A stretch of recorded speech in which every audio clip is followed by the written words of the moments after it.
हम किसका इफेक्ट देखते हैं, प्रेशर का इफेक्ट देखते हैं किस पे, बॉइलिंग पॉइंट के ऊपर।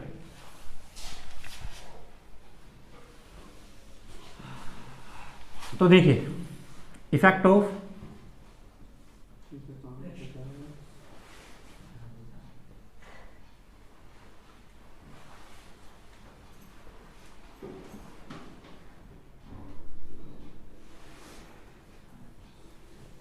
तो अगर हम बात करें सिंपल कि अगर हमारा प्रेशर नॉर्मल है, अगर हमारा प्रेशर कैसा नॉर्मल है, तो नॉर्मल प्रेशर पर हमारा जो वो पानी होता है वो कितने डिग्री पर, वाटर H2O कितने डिग्री पर बॉईल हो जाता है, 100 पर। कंडेंसेशन भी 100 पर ही होता है।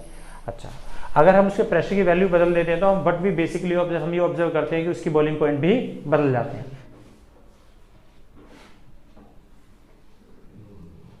और यहाँ पे क्या ले लिया हमने, नॉर्मल। और यहां पर हमने क्या ले लिया, दिस इज हाई प्रेशर।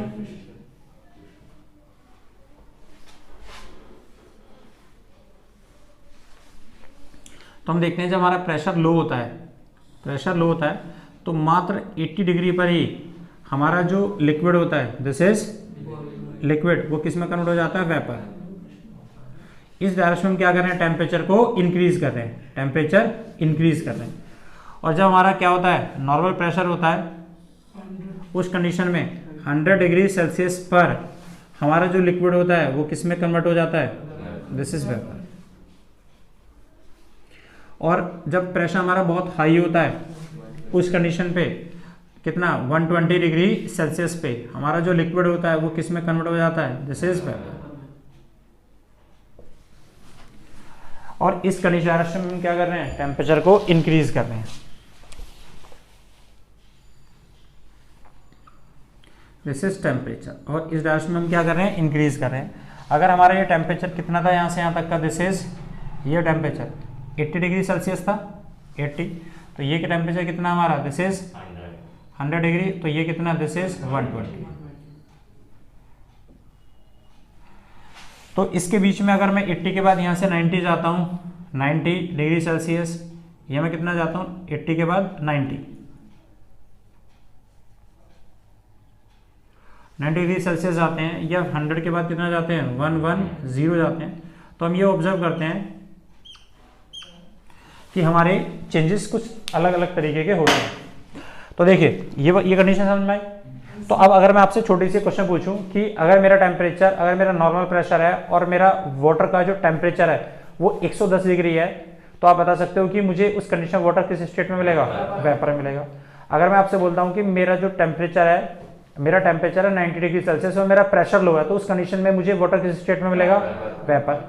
फिर से अगर मैं आपसे बोलता हूँ कि मेरा टेम्परेचर कितना है, 110 है और मेरा प्रेशर कैसा है, हाई है, तो उस कंडीशन में मुझे वाटर किस स्टेट में मिलेगा, लिक्विड स्टेट में मिलेगा। तो फिर से अगर मैं आपसे बोलता हूँ कि अगर मेरा टेम्परेचर 70 डिग्री है और मेरा प्रेशर लो है, तो उस कंडीशन में मुझे वाटर किस स्टेट में मिलेगा। अच्छा, ये बात समझ में आती है। तो फिर से अगर मैं आपसे, जब हम ये बात करते हैं कि प्रेशर हाई है और प्रेशर लो है, तो हम ये देखते हैं कि हमारा जो वाटर था उसकी स्टेट बदल जाती है। तो हम, जैसे कि मैं आपसे बात करूं कि फिर से कि अगर मेरा टेम्परेचर 90 डिग्री सेल्सियस है और मेरा प्रेशर लो है, तो उस कंडीशन में मुझे वाटर किस स्टेट में मिलेगा। तो ये चीज़ हम देखते हैं कहाँ पे, हिल स्टेशन पे, माउंटेन पे। जब हम माउंटेन के ऊपर जाते हैं तो हम ये देखते हैं कि वहाँ पर हमने दाल ली, क्या ली, दाल। हमें वो दाल को क्या करना है, गलाना है, दाल को हमें गलाना है। तो अगर हम दाल को वहाँ पे गलाना चाहते हैं तो हम क्या देखते हैं कि उस दाल को अगर मुझे गलाना है तो हमने उसे हीट एनर्जी दी। तो जैसे हम हीट देते हैं कितना, उसको 80 डिग्री का टेम्परेचर देते हैं, 80 डिग्री, तो हम देखते हैं कि हमारी 80 या 80 से थोड़ा कम रखते हैं, मतलब 70 डिग्री दिया, तो 70 डिग्री या 80 डिग्री जैसे हम देते हैं तो 80 डिग्री पर हमारी दाल क्या होती है, उबलना शुरू होती है। तो हम टेम्परेचर उसे यूनिफॉर्मली, कंटिन्यूअसली कितना टेम्परेचर दे रहे हैं, 80 डिग्री। तो हम देखते हैं 80 डिग्री पर दाल तो उबलना शुरू हो जाती है, दाल उबलना तो शुरू हो गई, लेकिन दाल गलती नहीं है। लेकिन जैसे हम क्या करते हैं, अपना प्रेशर नॉर्मल करते हैं, तो नॉर्मल प्रेशर पर हम कितना टेम्परेचर देते हैं, उसे लगभग 100 के आसपास देते हैं, 90 या 100 देते हैं, और 100 डिग्री पर जाके हमारी दाल क्या होती है, उबलती है, और वो 100 डिग्री का टेम्परेचर दाल को गला देता है। बात समझ आ रही है। लेकिन यहाँ पर क्या हुआ, यहाँ पर हमने टेम्परेचर मान लो 80 नहीं दिया, मान लो 70 डिग्री दिया। अब 80 डिग्री पर होता क्या है, जैसे हमने टेम्परेचर यहाँ पर 80 डिग्री दिया, तो हम देखते हैं हमारी दाल क्या हो गई, दाल के अंदर जो पानी होता है, दाल उबल रही है, मतलब पानी तो उबल रहा है उसके अंदर, तो पानी क्या हो रहा है उसमें, जो पानी था वो किस में कन्वर्ट हो गया, वेपर में। तो हम ये देख रहे हैं 80 डिग्री पर दाल उबलने तो लगी, लेकिन दाल अभी भी कच्ची है। और होने क्या लगा, जो उसका पानी था, जो लिक्विड था, वो किस में कन्वर्ट होने लगा, वेपर में।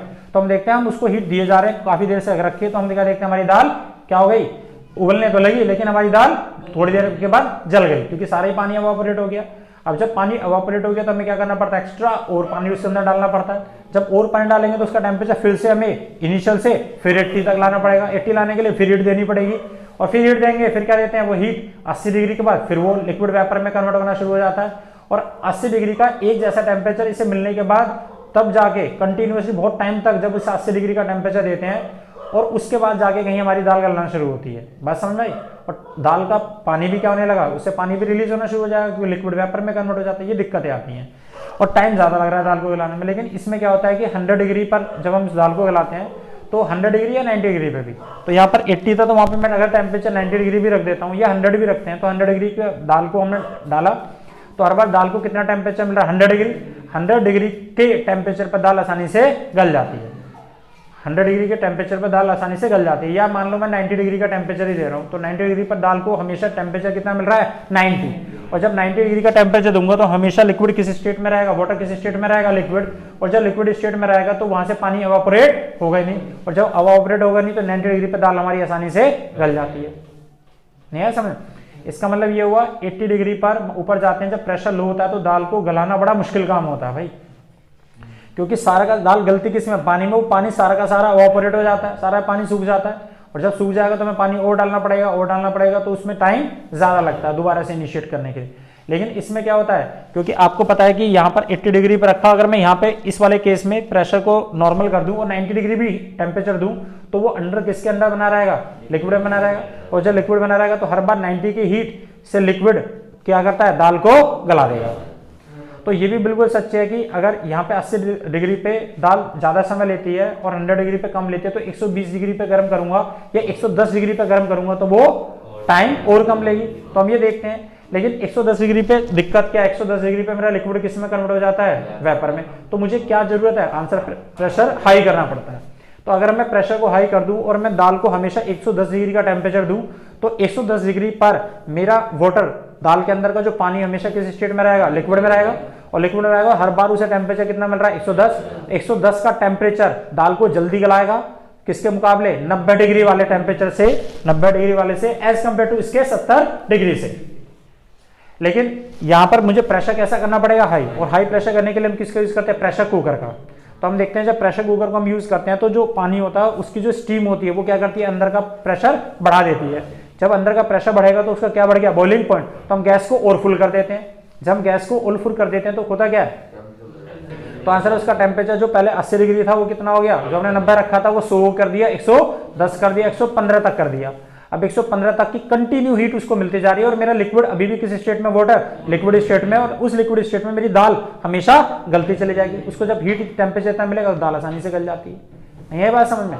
और इसीलिए आप लोगों ने देखा होगा आपके घरों के अंदर जब आपके जो मदर होती हैं, जब वो खाना बनाती हैं, तो जब उन्हें लिक्विड वाली खाना सब्जी बनानी होती है, तरी वाली सब्जी बनानी होती है, तो वो हमेशा प्रेशर कुकर को ज़्यादा प्रेफर करती हैं।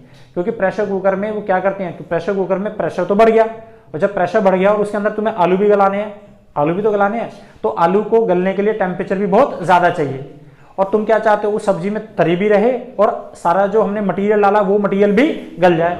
तो उसके लिए हम प्रेशर कुकर का यूज करते हैं। प्रेशर कुकर में क्या हो गया, उसका बॉइलिंग पॉइंट बढ़ गया, और बॉइलिंग पॉइंट बढ़ने से हमने क्या करा, गैस का फ्लेम भी तेज कर दिया। उसकी वजह से हमारा अभी भी जो लिक्विड है, पानी है, वो हमेशा लिक्विड स्टेट के अंदर ही रहेगा, वाटर लिक्विड स्टेट में रहेगा। और दूसरा, हमने हीट ज्यादा दी है, तो जो हमने इंग्रेडिएंट डाले हैं उसके अंदर सब्जी को बनाने के लिए, उनको टेम्परेचर हमेशा ज्यादा मिलेगा, तो वो गल भी जल्दी जाएगा। लेकिन जब हम इसी चीज को अगर खुले बर्तन में बनाते हैं, तो हम ये देखते हैं कि हमारे खुले बर्तन में हमने सब्जी बनाना चाह रहे हैं, तरीदार सब्जी बनाना चाह रहे हैं, तो देखते हैं उसकी तरी, वो दो खाना की तरी क्या होती है, उसमें से निकलना शुरू होती है, और निकलना शुरू हो रही है और टाइम भी ज्यादा ले रही है। क्योंकि अगर मैं सोचता हूं कि मैं गैस को बड़ा तेज कर दूं, क्योंकि मुझे आलू भी गलाने, गैस को मैं तेज कर दूं, तो हम क्या देखते हैं, उसमें से लिक्विड बाहर निकलना शुरू होता है, और देखते हैं कि हमारी सब्जी जल जाती है। तो इसीलिए बेसिकली अगर लिक्विड वाली चीजें होती हैं तो हम किसमें बनाना पसंद करते हैं, उसके अंदर, कुकर के अंदर बनाना पसंद करते हैं। और जो सूखी सब्जी होती है वो ठीक है, हम किसमें बना लेते हैं, ओपन वेसल में भी बना लेते हैं। तो अगर मैं प्रेशर की वैल्यू बढ़ाऊंगा घटाऊंगा तो उसका इफेक्ट समझ में आया कहाँ पे यूज होता है। तो this is the sum effect of increasing और डिक्रीजिंग द प्रेशर। और ये आपको पता होना चाहिए कि हिल स्टेशन पे जाते हैं तो हमारी दाल या हमारी सब्जी क्यों नहीं बनती, क्योंकि हिल स्टेशन पे जाने पर आसानी से जो हमारे फ्लूइड होते हैं कि कोई चीज़ गलती है किसके अंदर पानी डालोगे तभी तो गलेगी, तो उसके अंदर से सारा पानी अवापोरेट होकर किस में कन्वर्ट, लिक्विड वेपर में कन्वर्ट हो जाता है, इसलिए हमारा खाना जलने लगता है। अब खाना जलने लगेगा तो हम क्या करेंगे, हमेशा उसका टेम्परेचर कम रखेंगे, हमेशा टेम्परेचर कम रखेंगे 80 डिग्री से 70 डिग्री 60 डिग्री रखेंगे और 60 डिग्री की हीट से फूड को बनाना टाइम ज्यादा लगेगा। और इसी के लिए यहाँ पर भी हमेशा हम किसी भी टेम्परेचर पे को हमेशा जब खाना बनाते हैं तो हमेशा कहाँ रखते हैं, उसके बॉइलिंग पॉइंट से नीचे रखते हैं, क्योंकि वो हमेशा जो फूड हम जिसको हम बना रहे हैं वो फूड हमेशा लिक्विड स्टेट में रहे, किसमें कन्वर्ट ना हो जाए, वेपर। अगर मैं 100 दूंगा या 100 से ज्यादा करूंगा तो मेरा सारा फ्लूइड वेपर में कन्वर्ट हो जाएगा, हमारा खाना जल जाता है। तो ये काम होता है किसका, प्रेशर का। मिलेंगे नेक्स्ट क्लास में। Thank you very much.